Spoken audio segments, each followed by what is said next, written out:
오늘 우리에게 주시는 하나님의 말씀은 시편 120편 1절부터 7절까지의 말씀입니다. 구약성경 896페이지 정도에 있습니다.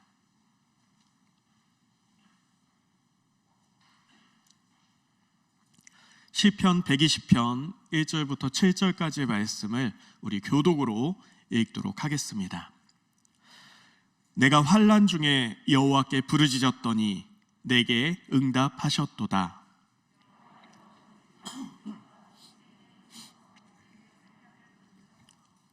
너 속이는 혀여 무엇을 내게 주며 무엇을 내게 더하였고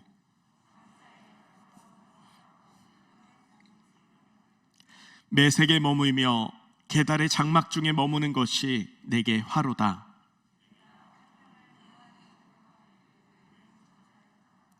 같이 읽겠습니다. 시작. 나는 화평을 원할지라도 내가 말할 때에 그들은 싸우려 하는도다. 아멘. 오늘 말씀 제목은 악인과 동역자입니다. 현대 악인 소시오패스는 반사회적 인격 장애로서 자신의 성공을 위해서라면 수단과 방법을 가리지 않고 나쁜 짓도 기꺼이 저지르며 자신의 성공만을 위하는 그런 존재입니다. 그런데 더 큰 문제는 이와 같은 악을 행함에 있어서도 전혀 양심에 거치는 것, 양심의 가책을 느끼지 않는 사람을 뜻하는 게 소시오패스입니다. 그런데 이런 소시오패스가 환경에 의해 길러질까요? 아니면 태어날까요? 소시오패스가 선천적으로 태어난다면 그건 유전이 된다는 것이죠. 그러니까 부모나 조상으로부터 소시오패스 유전자를 받고 태어난다는 겁니다. 과학자들이 소시오패스들의 감정 처리에 관한 연구를 했습니다. 2010년 펜실베니아 대학교에서 범죄학과, 정신의학과, 심리학과에서 공동으로 소시오패스들의 뇌를 분석해 보았습니다. 소시오패스의 뇌에는 일반 사람들과 달리 뇌실 사이 중격강이 닫혀있지 않는 것을 발견합니다. 이것은 임신 12주가 되는 일반적인 모든 태아에게 나타나는데 이제 대략 20주부터 닫히기 시작해서 생후 3개월에서 6개월쯤 되면은 완전히 닫히는 게 뇌실 사이 중격강입니다.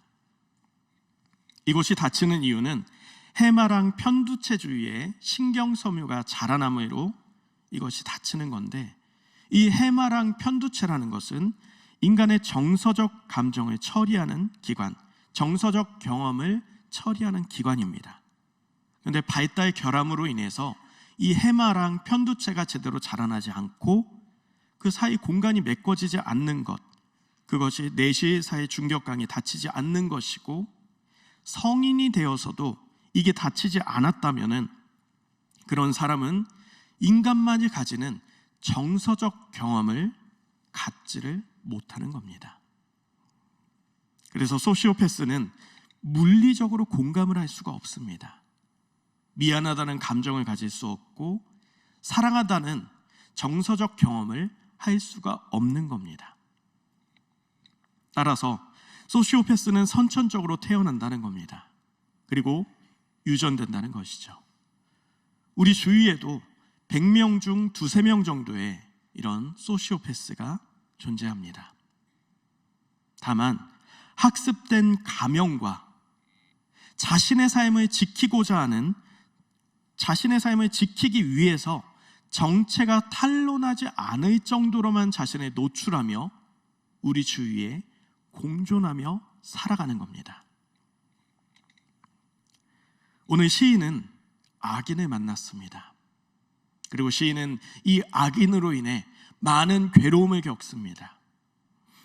오늘 시인이 만난 악인이 어떠했는지 말씀을 통해 살펴보고자 합니다. 먼저 2절에 보면은 악인은 속이는 자라는 것을 알 수 있습니다. 말씀에 거짓된 입술이라고 말씀하는데, 이 거짓이란 히브리어는 레미아라는 단어로서 느슨함, 태만, 속임, 사기 등의 의미가 있습니다. 재미있는 것은 태만함, 나태함 이런 의미입니다.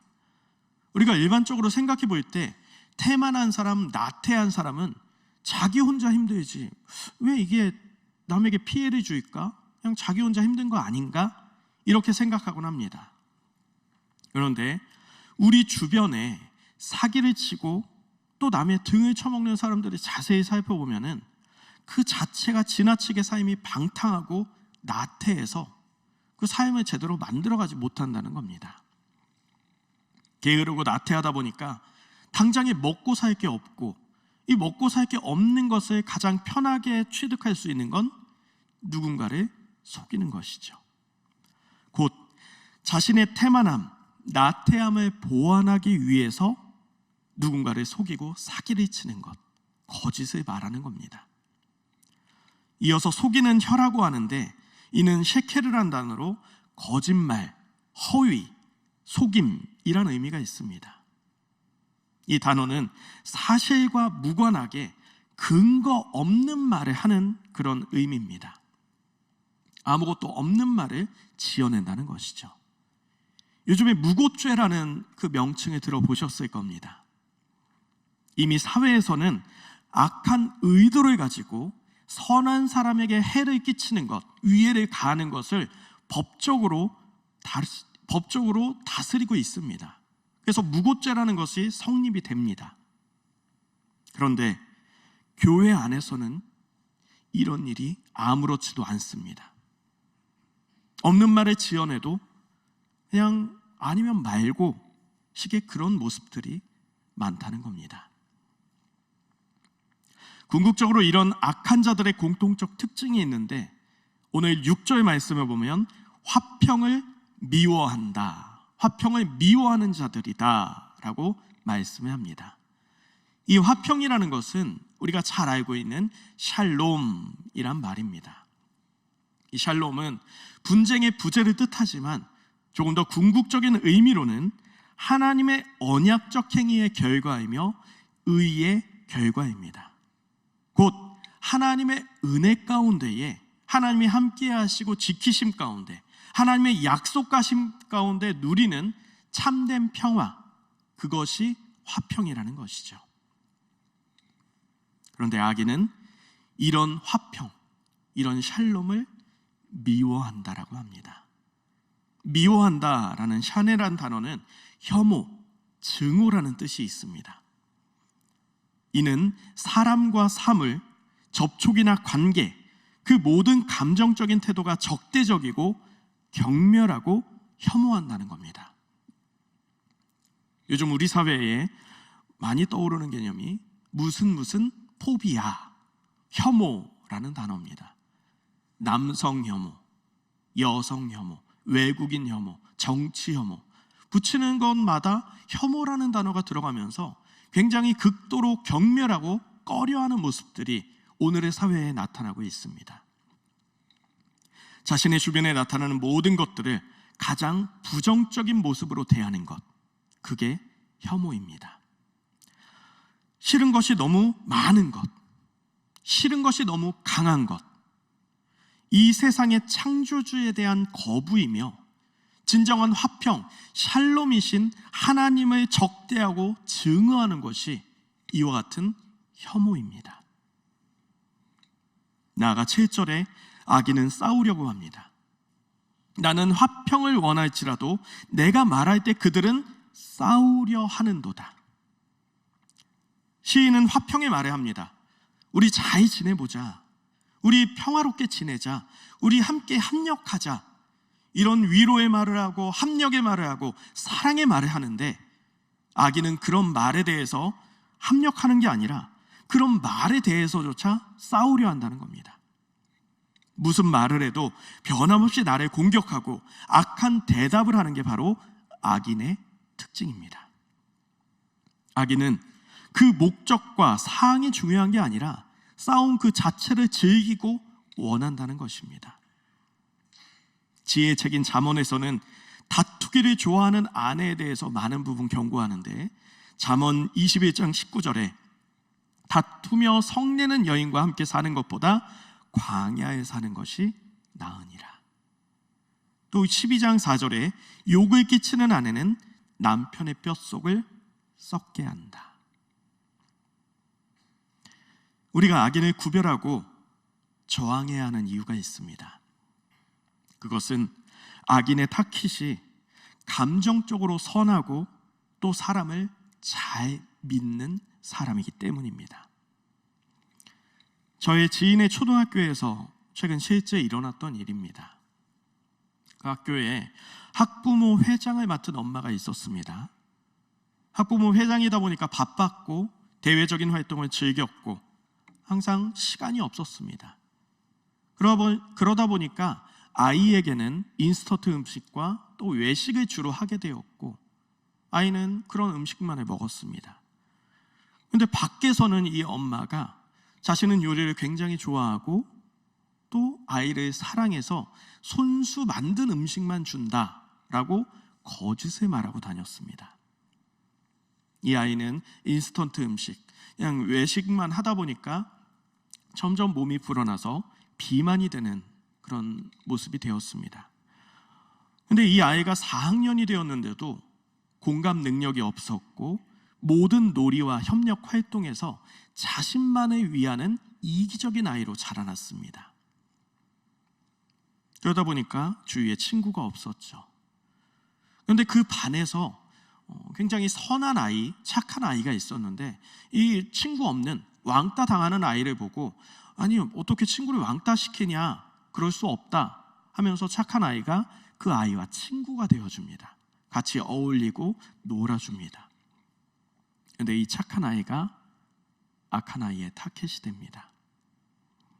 어느 날 함께 이야기하며 놀고 있는데 갑자기 기분이 안 좋아진 악한 아이가 이 착한 아이를 책상 쪽으로 강하게 밀어버립니다. 그리고 이 책상에 부딪힌 아이는 코뼈가 부러지게 되었고요.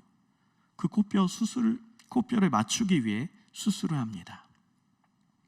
얼굴의 정중앙에 코에 수술 자국이 남았습니다. 꿰맨 자국이 남았습니다. 부모 입장에서 얼마나 속상하겠습니까? 그런데 이 착한 아이의 부모님은 그 동네에서도 인자하고 또 사람 좋기로 소문난 분으로 아이들끼리 놀고 또 싸우다가 이렇게 다쳤는데 웬만하면 잘 넘어갑시다 하면서 좋게 넘어가려 하는 겁니다.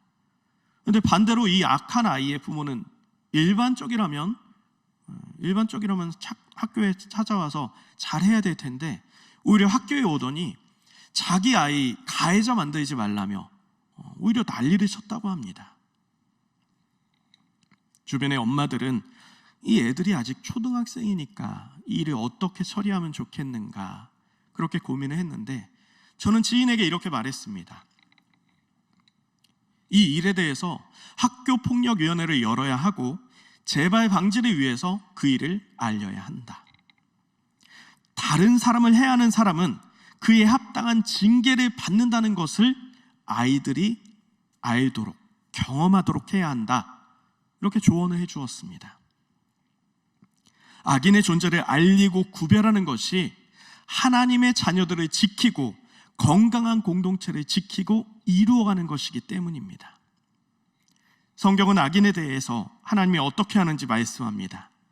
스바냐 1장 3절에 내가 사람과 짐승을 진멸하고 공중의 새와 바다의 고기와 거치게 하는 것과 악인들을 아울러 진멸할 것이라. 내가 사람을 땅 위에서 멸절하리라. 나 여호와의 말이니라. 마태복음 18장 15절부터 17절에는 내 형제가 죄를 범하거든 가서 너와 그 사람만 상대하여 권고하라. 만일 들으면 내가 내 형제를 얻은 것이요 만일 듣지 않거든 한두 사람을 데리고 가서 두세 증인의 입으로 말마다 확증하게 하라. 만일 그들의 말도 듣지 않거든 교회의 말하고 교회의 말도 듣지 않거든 이방인과 세리와 같이 여기라.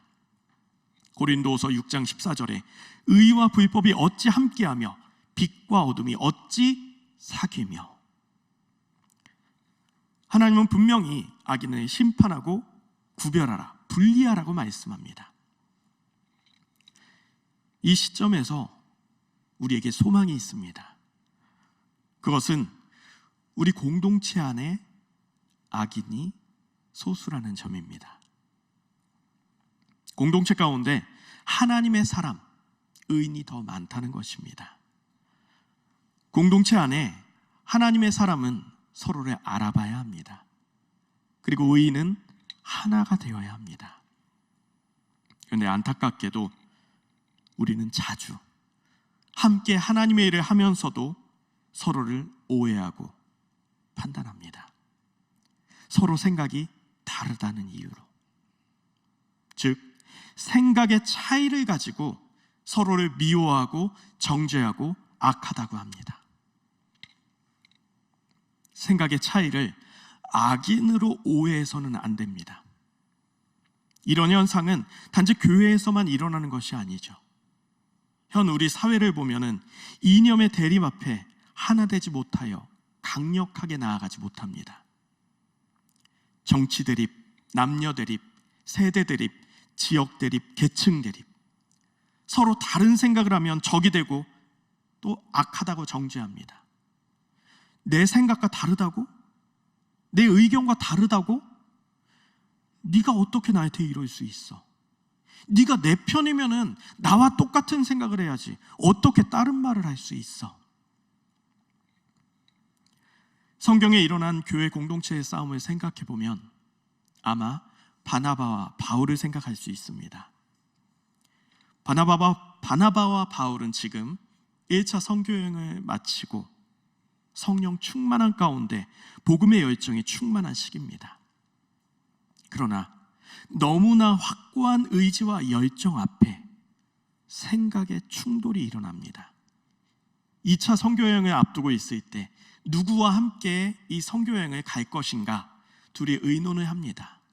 그 가운데 바나바는 자신의 조카였던 마가를 데리고 가자고 의견을 제시합니다. 그러나 바울은 그를 용납할 수 없었습니다. 이러한 의견 차이로 인해 바나바와 바울은 심히 다투게 됩니다. 그런데 이 바나바와 바울이 서로를 너무 사랑했다는 것을 알 수 있습니다. 무슨 말이냐?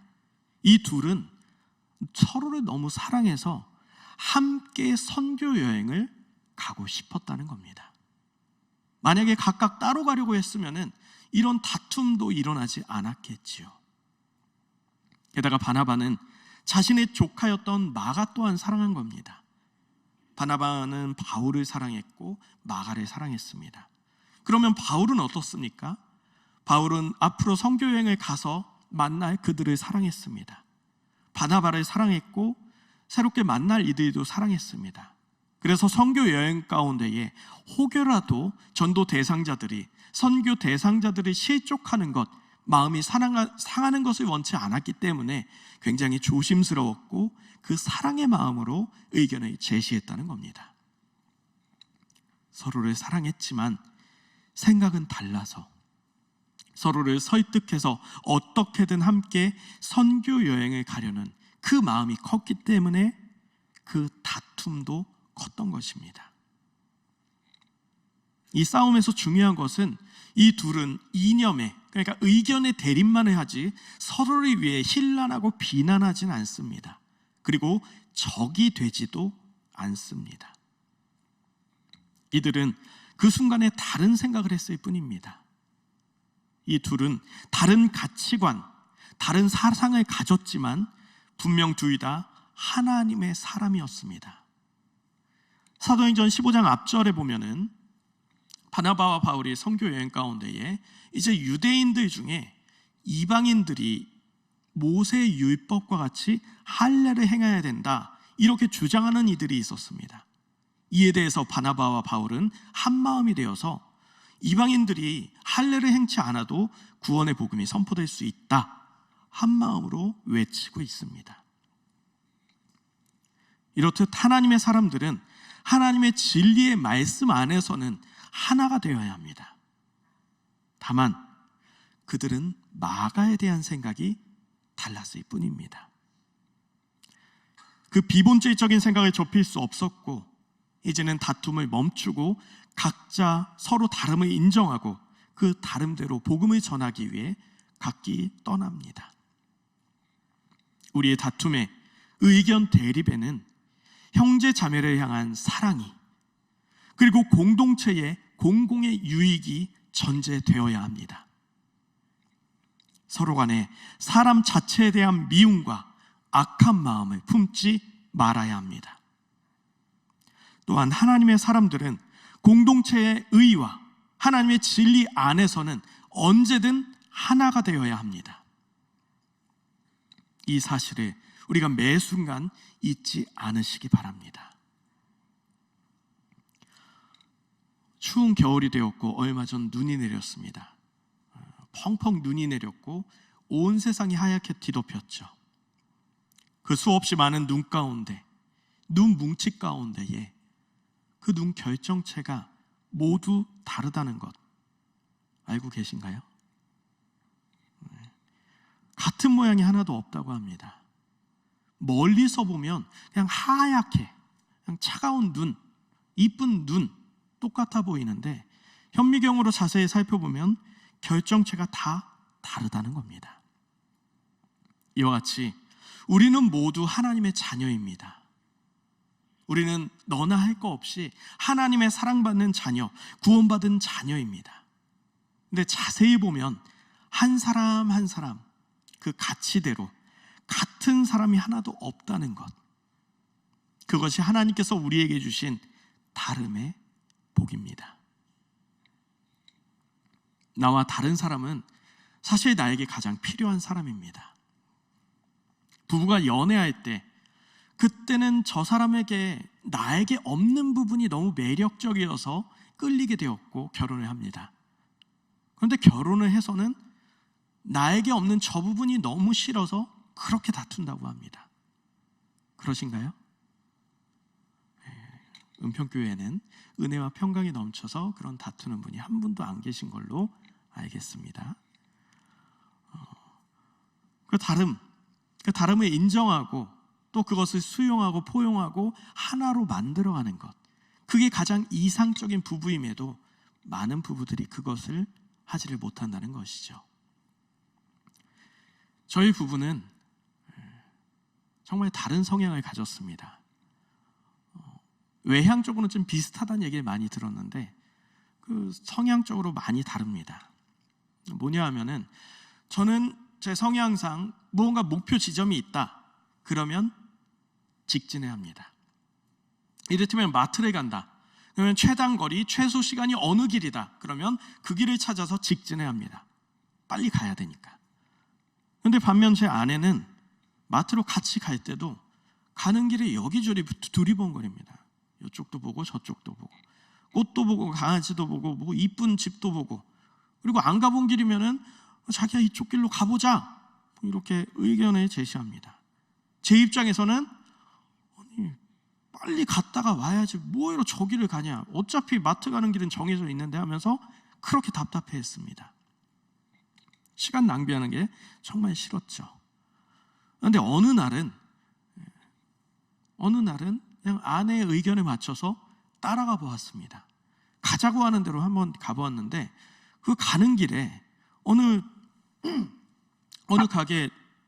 가게에 그 배너에 오픈 행사한다고 냉면을 1,000원에 판다는 겁니다. 그래서 들어가서 냉면을 맛있게 먹고요. 또 가는 길에 이쁜 꽃 가게 그것도 보고 구경도 하고, 또 인테리어 이쁘게 된 그런 가게도 보고 카페도 보고 서점도 보고, 이렇게 여기저기 시간은 훨씬 걸렸지만 여기저기 가보았습니다. 그러면서 어느 순간 이 마트 가는 길이 단순히 목적을 위해서 가는 길이 아니라 이 마트 가는 길에 여러 가지 이쁜 것도 볼 수 있고 생각도 할 수 있고 무엇보다 중요한 데이트도 할 수 있구나 하는 것을 느끼게 되었습니다. 도시의 고든 강은 빠른 유량의 이동을 보여줍니다. 반면 강원도에 있는 아름다운 동강은 이리저리 구불구불한 것을 볼 수 있습니다. 동강은 왜 그렇게 구부러져 있을까? 비효율적이다 이런 생각을 하다가 어느 날 깨달았습니다. 이 동강이 구부러지면서 더 많은 곳에 흐르면서 더 많은 식물에게 곳곳에 더 푸르름과 양분을 주고 더 많은 에너지를 전달할 수 있구나, 더 많은 곳을 푸르게 할 수 있구나, 그것을 느끼게 되었습니다. 이렇게 다름에는 이유가 있다는 겁니다. 다름은 악이 아니라 서로를 보완하고 더 완전하게 해줄 수 있는 길이란 것을 깨닫는 우리 모두가 되기 원합니다. 어제가 성탄절이었습니다. 우리에게 예수님이 오셨습니다. 헤롯은 아기 예수를 죽이려 했습니다. 그러나 예수님은 성인이 되어 십자가의 사명을 완수하십니다. 사피의 규정, 길은 바른 길로 가게 된다. 하나님은 하나님의 일을 이루십니다. 하나님은 하나님의 일을 하십니다. 난 악인입니까? 동역자입니까? 지금 인생길에서 악인을 만났나요? 목회자 인생의 특권은 많은 사람의 인생을 보게 되고 그 선하게 행함대로 하나님의 하시는 일을 목도하는 것입니다. 살아온 인생길에서 성도건 목회자건 예외 없이 악의 선자들은 하나님이 심판하시는 것을 보게 하셨습니다. 하나님의 심판은 두렵고 떨리지만 의인은 하나님께서 지키십니다. 복 있는 사람은 악인들의 길을 따르지 아니하며 죄인의 길을 서지 아니하며 의인은 시냇가에 심은 나무같이 그 행사가 다 형통하리로다. 이곳에 모인 우리가 서로에게 사랑의 동역자로 하나님의 사랑으로 샬롬의 삶을 살아가길 축원합니다. 이 시간 말씀을 기억하며 기도하겠습니다. 우리 삶에 악인과 동역자를 분별하여 합력하여 선을 이루는 주의 자녀 되기 위해서 악인의 마음을 가졌다면 이 시간 회개하고 사람을 사랑하고 공동체의 유익을 위해 살아가는 주의 자녀 의인 되기 위해서 주님의 이름 한번 부르고 통성으로 기도합니다.